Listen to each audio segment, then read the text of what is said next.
In the previous session, we looked at verse 13, where Krishna, the Master, explained that roles in society arise from qualities and actions, guna and karma.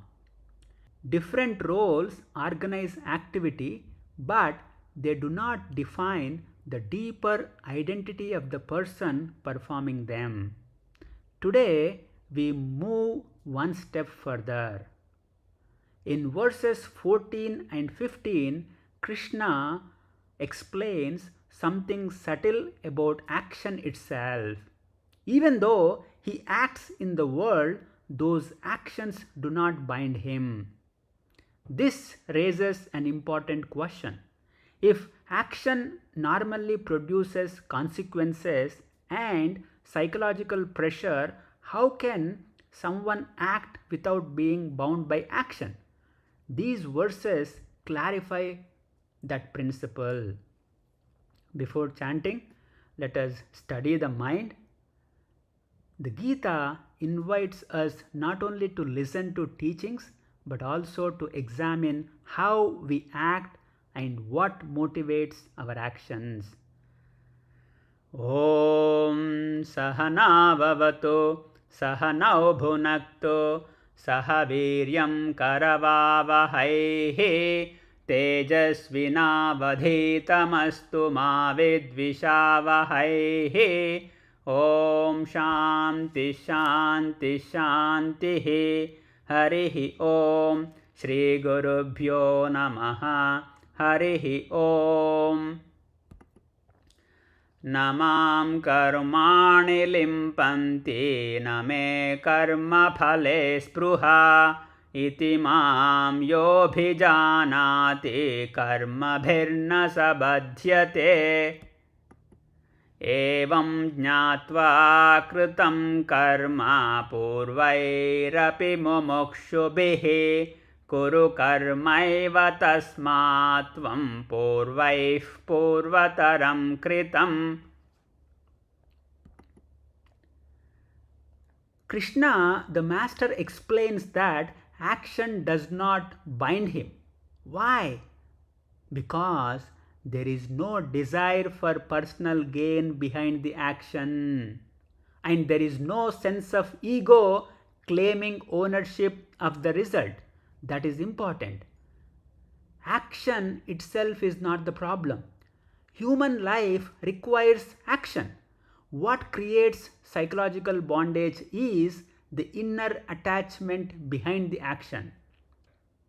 Often, our actions carry hidden pressure, desire for recognition, fear of failure, attachment to outcomes. When these pressures dominate, action creates anxiety and conflict. Krishna describes a different model. Action can occur without ego centered ownership. Responsibility is carried out, but the mind is not constantly measuring success and failure. Verse 15 adds something practical.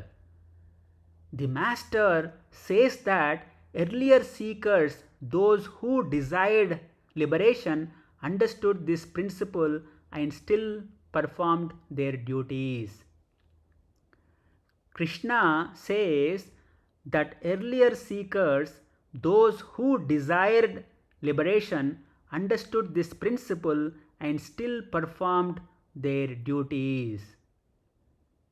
They did not escape from action. Evam jnatva krutam karma purvairapi mumukshubhihi kuru karmaiva tasmatvam purvaih purvataram kritam. They refined the inner relationship to action. As an example, consider a musician performing on stage. If the musician is obsessed with approval, every note becomes tense. But when the musician focuses fully on the music itself, something changes. The performance becomes more natural. The action is still happening, but the inner pressure is lighter.